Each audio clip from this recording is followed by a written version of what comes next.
9,000 needles. Whoa, I'm in the wrong place. 9,000 needles, whoa. Hi everybody, thank you very much for having me here. My name is Dr. Robert Bastress. I'm an acupuncturist.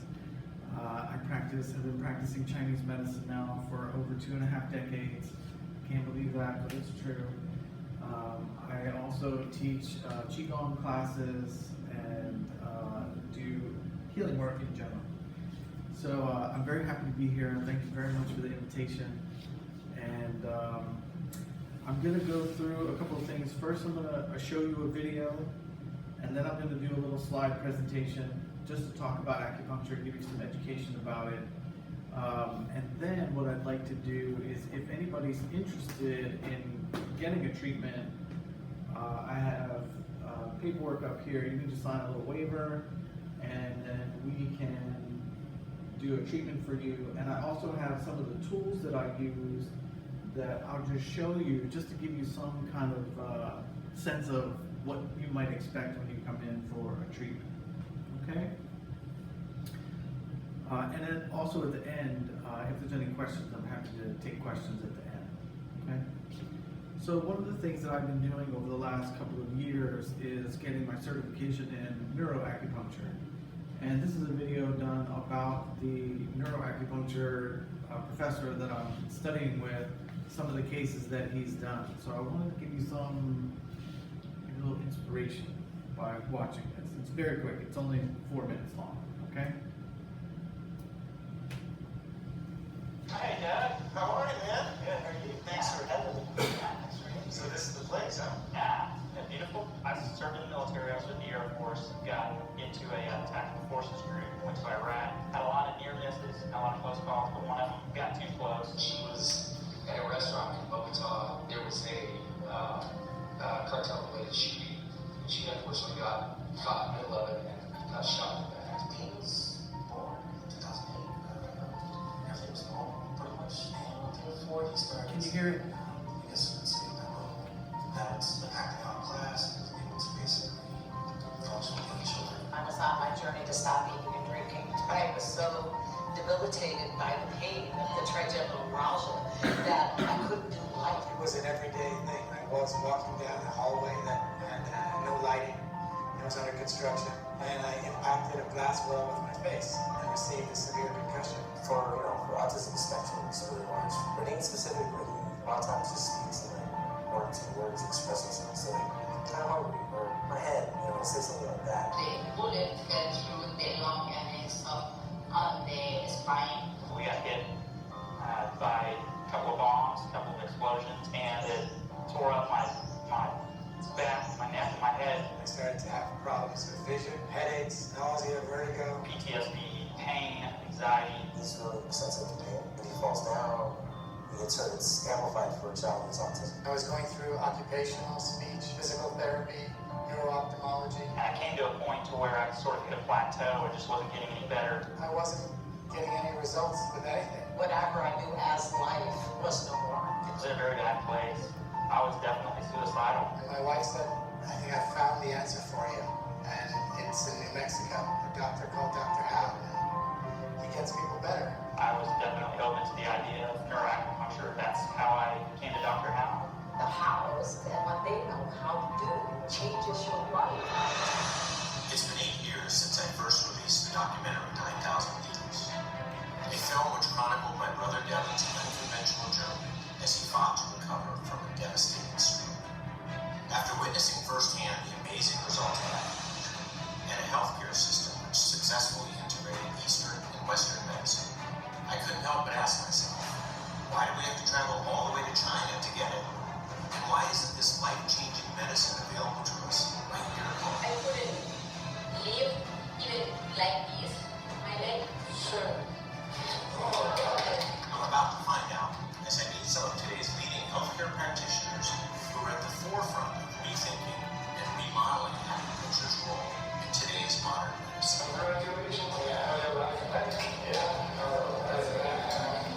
To have the experience to walk into an office and within 30 minutes have somebody lower my pain from a 20 to a 2, I just cried. After his first treatment, somebody said, "How are you feeling?" And he just said, "I feel more like myself."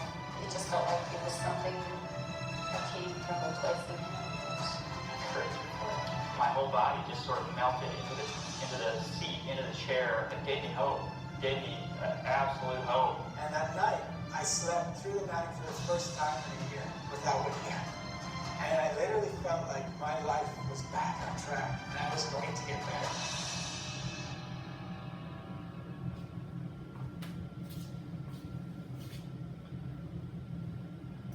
So those are just a couple of stories from the teacher that I have been studying with. It's really quite extraordinary, some of the things that you can see happen from acupuncture. We'll talk a little bit about how it happens, and we'll go through some of that today. One of the cases that at my last seminar, we had a little boy who was 4 or 5 years old, and they had been in a car accident. He had had some blunt force trauma to his head. He couldn't speak, he wasn't walking, just everything was non-functioning. And Dr. Howe was doing the scalp acupuncture with him, and he had seen him a couple of times. They had flown all the way from Florida to New Mexico to get a treatment with Dr. Howe, and this little boy was running, talking, playing catch, able to use his arm again. He had had a right side concussion, head injury from that, so he couldn't use his left arm, and he was throwing the ball with his left arm, running around. It was so powerful, and this little boy was just adorable. So it was just great. So I want to talk to you a little bit about how acupuncture works, and we'll just go through some of the slides here. Okay.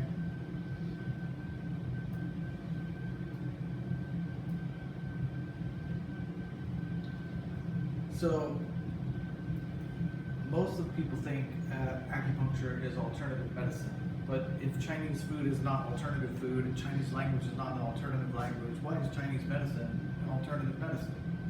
It's not. It's practiced, it's utilized by a couple of billion people around the world and has been for almost 4 centuries, 4,000 years. So the earliest writings of Chinese medicine are like 2,500 years old on tortoise shells. So this medicine has been around for a very, very long time. And there is more modern research, which I'll talk to you a little bit about. But just anecdotally, what works and what doesn't work. If something doesn't work, would it last for this long? Would it be around this long? Probably not, right? So there's something to it. And we are finding more and more about what it is. So we're going to talk about a little bit of acupuncture in the United States, some misconceptions, what acupuncturists have to do to become an acupuncturist, some theories about how acupuncture works, what's a good referral for acupuncture, costs, and things like that. So there's 5 branches of Chinese medicine. And so Chinese medicine isn't just one thing, it's 5 different branches, and each one of them is a whole animal in and of itself. It's a whole study in and of itself. So the first one is Chinese herbal medicine.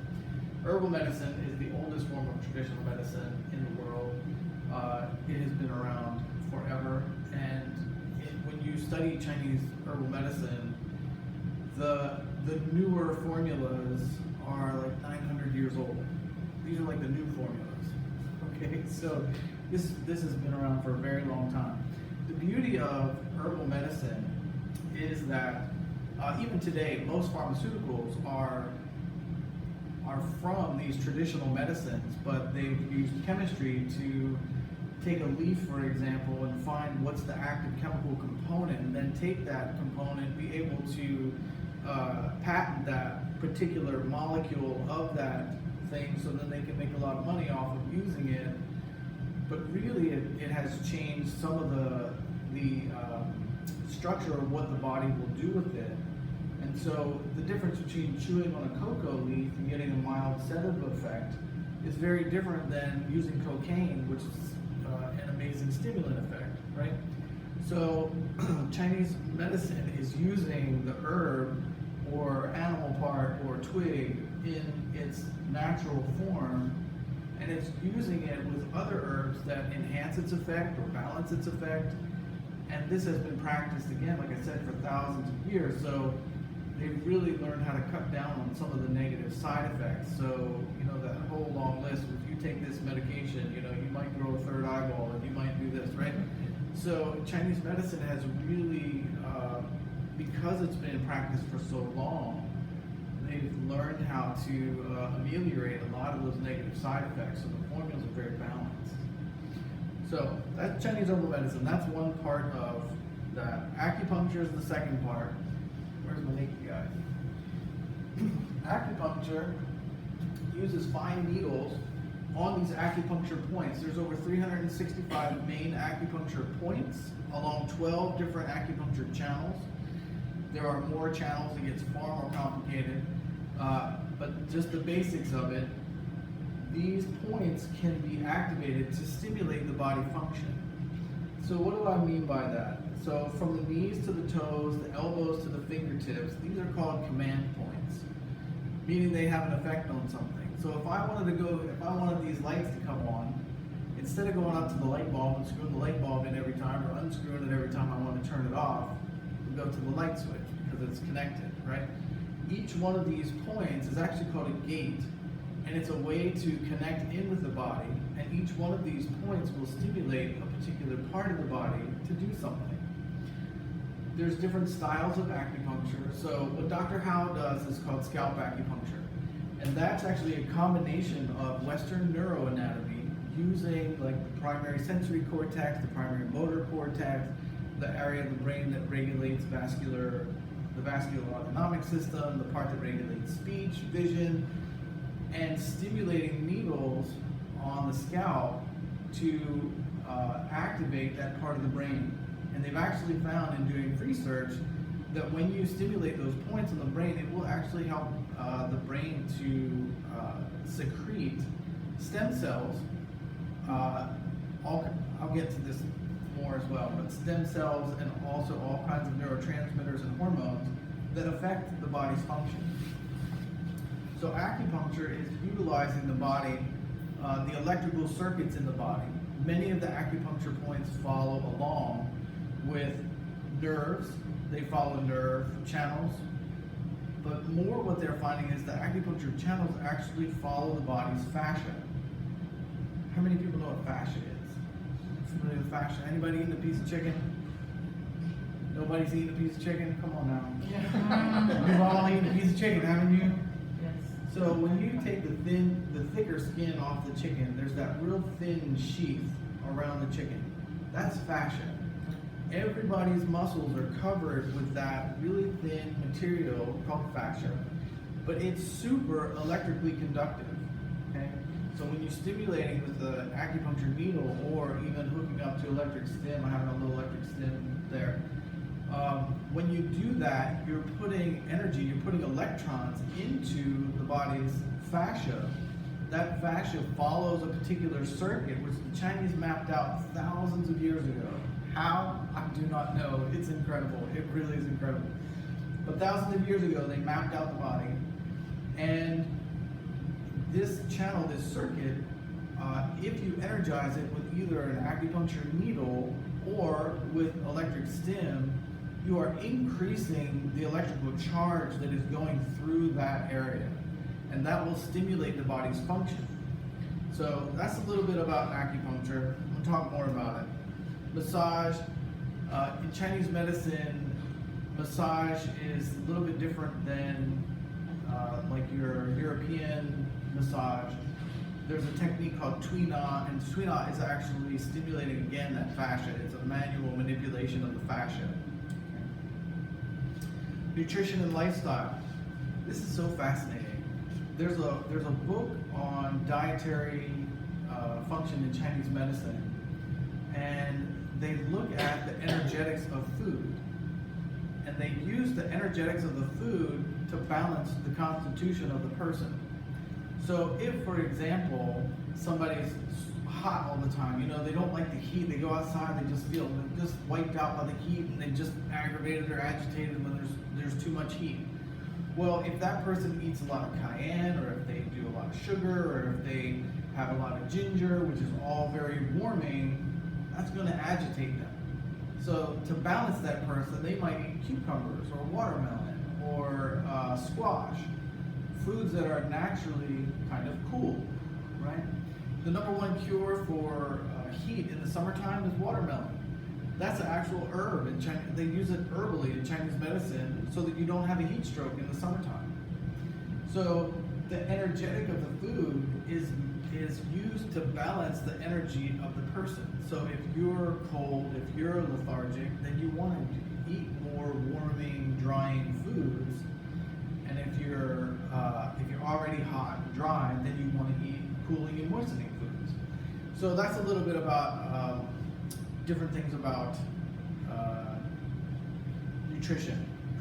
And then there's meditation and exercise. Chinese medicine encompasses the entire body, the entire being. So I want you to think about this. There's a Middle Eastern poet, and he said, "Do you think that you are a drop of the ocean, when in fact you are the entire ocean in a drop?" So each one of us has a physical body, and that physical body is like the earth, right? You've got your bones. The bones are like the rocks and the minerals that are in the earth. You've got your muscles, which are like the earth itself, the soil, right? You've got trees and grass, things like that, right? So you've got everything. You've got rivers, all your arteries and veins, they're like rivers. And in Chinese medicine, the internal organs like the heart, the lung, the liver, those are oceans. They're like the ocean because they hold a vast amount of liquid, fluid, energy. But then you've also got the heavens. So you've got your mind, you've got your spirit, you've got your imagination. All of those things that are like ethereal, you don't really see them, but you have them, right? So you have the heavens and you have the earth, and then the human being is what's in between. So we are a combination, a compilation of all of the heavens and all of the earth, all in one little drop, okay? And so Chinese medicine is interested in how do you balance all of that? You know, do you have are you open to the connection with the heavens? Are you grounded in the earth, right? And is your body in harmony with all of the seasons that happen? So each season corresponds to an internal organ and a part of the body, and is that in harmony? Is your fall going into the winter, into the spring, into the summer, into the late summer, right? So you have these changes of season, but we also have those within the body. And the Chinese mapped these out thousands and thousands of years ago, and it's so amazing to me. I'm going to give you an example. So the spleen and the stomach are part of the earth energy, and their job in Chinese medicine is to regulate the 5 tastes, which is, you know, sour, salty, bitter, pungent, that kind of thing, right? So if in modern times, they've actually found that when you start chewing your food, you start to, as you're breaking your food down, there's a feedback loop between cells in the body that have a need for a nutrient. Your saliva, the molecules in your saliva, are already starting to tag that food, going, you're going to go here, you're going to go here, you're going to go here, you're going to go here. So, and that's the job that the Chinese said, that's the spleen and the stomach's job, is to make sure that the food gets to where it needs to go in the body. And now modern science has caught up with that and said, this is the mechanism of how it does it. Like, come on, that's crazy, right? That's pretty good. So, meditation is how to quiet the mind, how to connect with the spirit. Those are the Chinese medicine tools. And there's thousands of ways of doing that, okay? But the gist of it is to help your mind to be quiet and centered and peaceful. And then for exercise, they do Qigong. Qi is the life force, vital energy, and Gong means to cultivate. Or Tai Chi, you might have heard of Tai Chi. So all of those are meant to use your physical movement, stretching, your imagination, and your breath to balance and harmonize the acupuncture channels, and as well as the acupuncture, as well as your internal organs. So there's different exercises that do different things, but it's all meant to bring your body back to balance and health. So those are the components. So this says Chinese medicine is not magical, mystical, esoteric, or energetic. I would say it actually is, but it is also scientific, measurable, understandable, and physiological. So I'm going to tell you a couple of new research things that have come out about Chinese medicine, just so, because when I first started, the concept of acupuncture, oh, it's just a placebo effect, you know, it's just your interaction with the practitioner, it's not really medicine, it doesn't really work, it's woo-woo, it's like all these things, right? So now what they're doing is they're using what's called functional MRIs to stimulate acupuncture points and then see what happens in the body. And so a couple of them that were very interesting, they did a very long research study on carpal tunnel syndrome.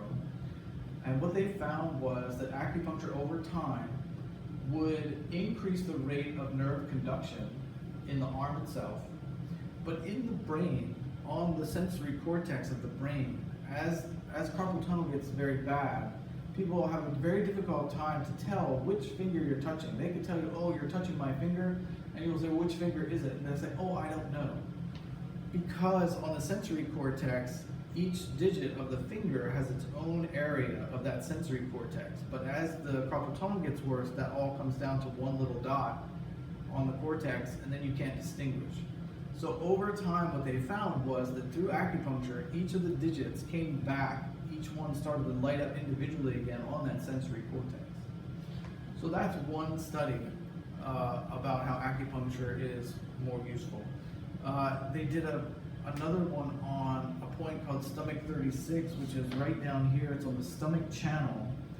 And what they found was that stimulating stomach 36, which in Chinese medicine is good for your digestion, but also your immune system. And so what they found was it actually increased stem cell production in the stomach to help the stomach heal. It helped with digestion. It helped increase the digestive function. And then it also helped produce more white blood cells and natural killer cells that help fight infection. So all of this, there's so much more research out now that this is actually doing something to change the physiology of the body to help bring it back to balance. So let's talk about Qi. This character here, this Qi character, is vital life force. Qi means energy. So, are you guys up for doing a little bit of group work with me? You want to try something? I want you just to hold your hands out in front of you. Open your arms a little bit, but hold your palms out in front of you. Hold them close together. And just see, do you feel any kind of warm, tingly, pulsing, anything there? And I just want you to, like, what's the sensation that you're having right now? Okay? All right, now what I want you to do is, if you're okay, put your arms out in front of you. Take your right hand, tap your left shoulder, work your way down the arm. Clap. Thank you all very much. Much too much. Same side underneath, okay? Tap your chest. Now put the other arm out, tap down there. You can use your arm.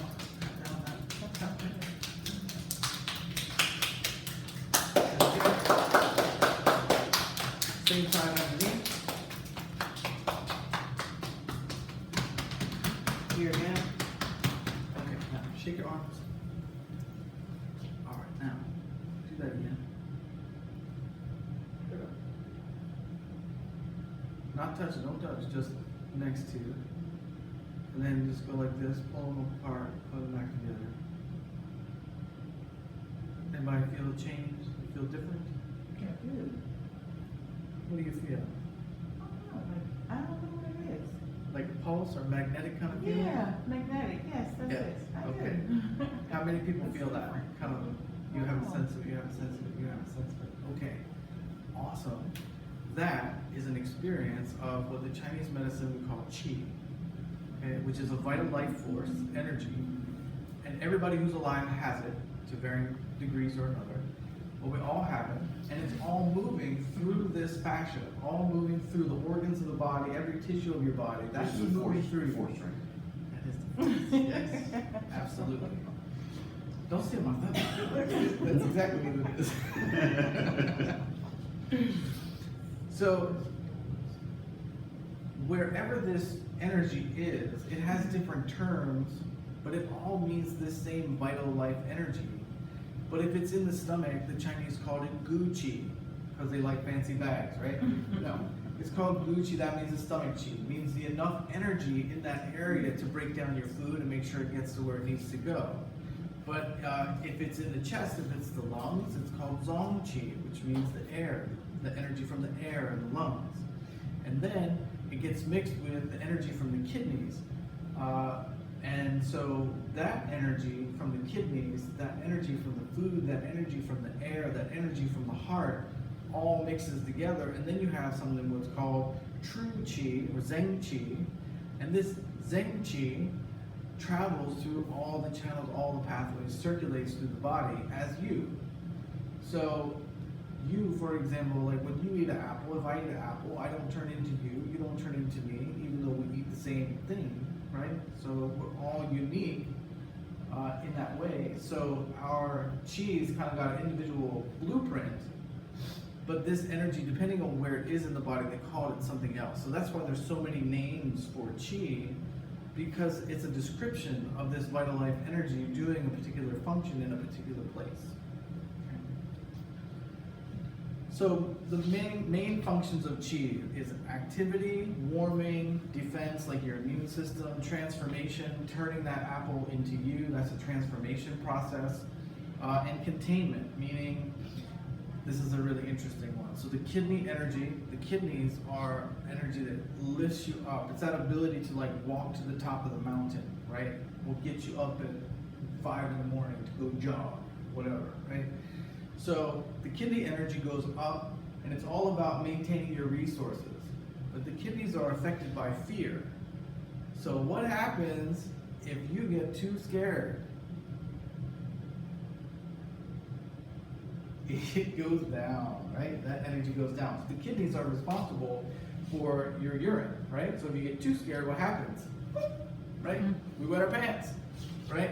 But that's a function of the kidney energy moving in the wrong direction or losing that energy in that moment.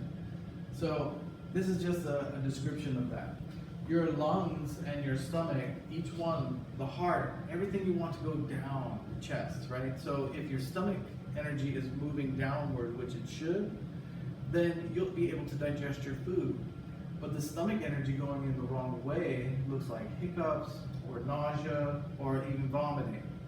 The lung energy will turn into a cough if it's not moving in the right direction. The heart energy will look like anxiety or palpitations, right? So each energy, each organ has a particular flow, a particular direction, a particular job that it's supposed to do.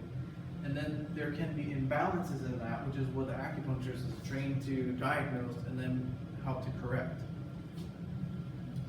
But those are the functions of qi.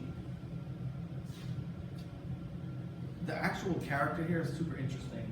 It's really transformation. This part right here, this is a rice in a field.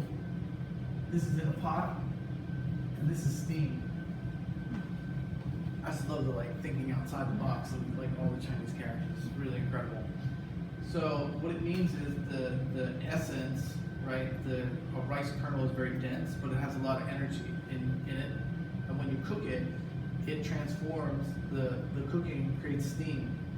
So it's all about the transformation of energy from one thing to the next thing to the next thing. Okay? And so you want, in general, you want your energy to be flowing very efficiently and easily. When your energy doesn't flow efficiently or easily, then what you have is pain. Okay? Pain is letting you know that there's a blockage in that circulation. Move on here.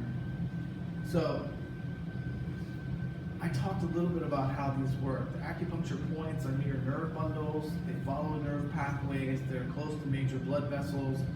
They're also, some of them are on the neuromuscular junction points of muscles where the muscles and the nerves come together. But acupuncture itself, I'm not going to talk a little bit about this. So,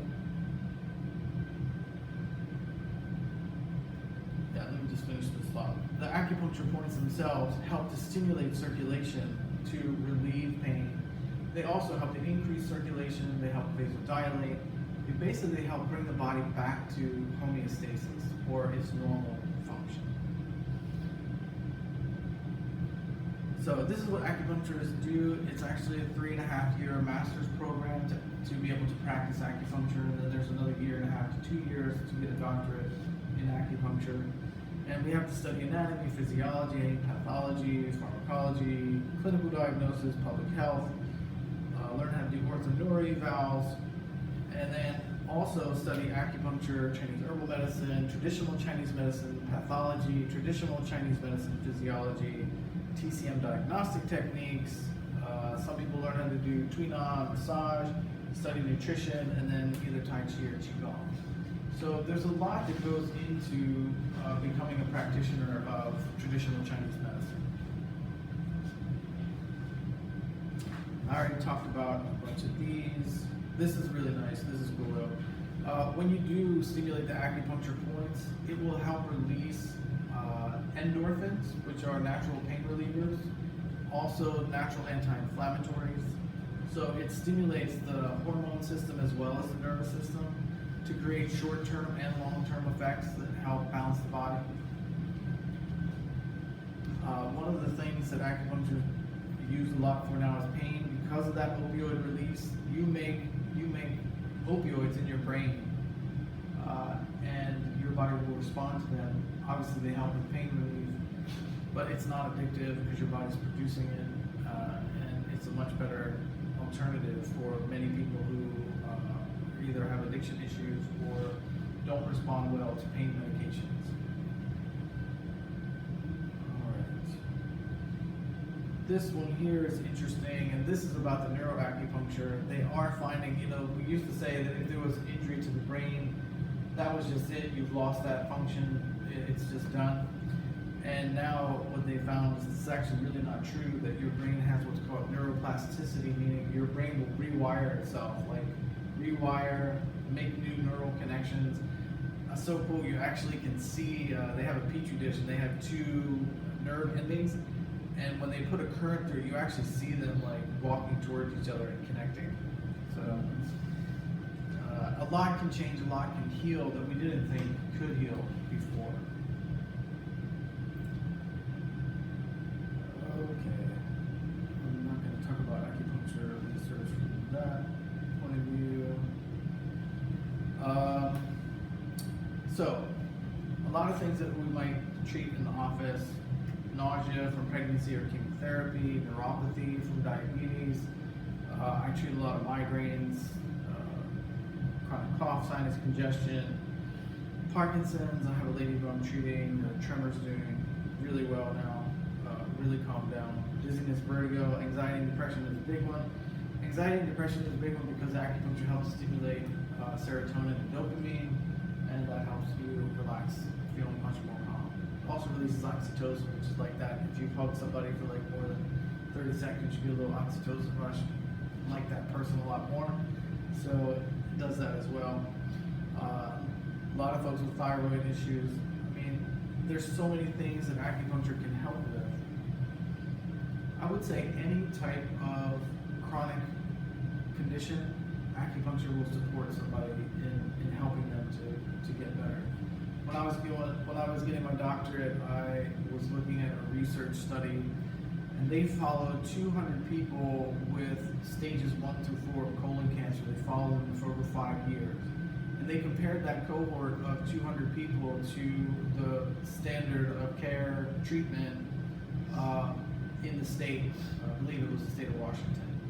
So they compared those 200 people who were getting alternative medicine, Chinese medicine, and they compared it to the group who did not get any kind of alternative therapy. And over the 5-year period, everyone with stage 1 colon cancer 100% survived in that Chinese medicine group. Overall, stages 3 through 4, over 5 years, there was a 67% survival rate in that group of people with colon cancer over the 5-year period. compared to the traditional Western medicine without any other type of input, the survival rate was 6%.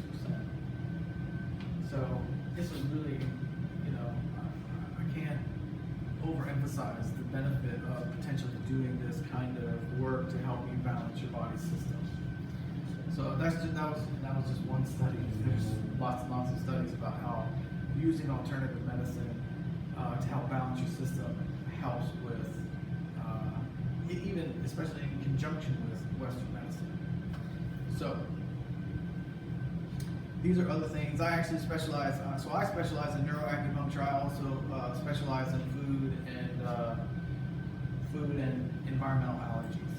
That's one of my big things. I got trained by a medical doctor on how to do a technique that you just treat it one time, and then your body reprograms itself to not be allergic to that thing.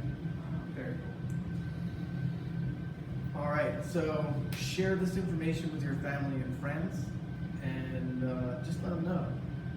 For the most part, acupuncture doesn't hurt. I won't say it's 100% pain-free, because the needles can prick a little bit when they first go in. But if it hurts for more than a second or two, you can take the needle out, you can change it. It really is not a painful process.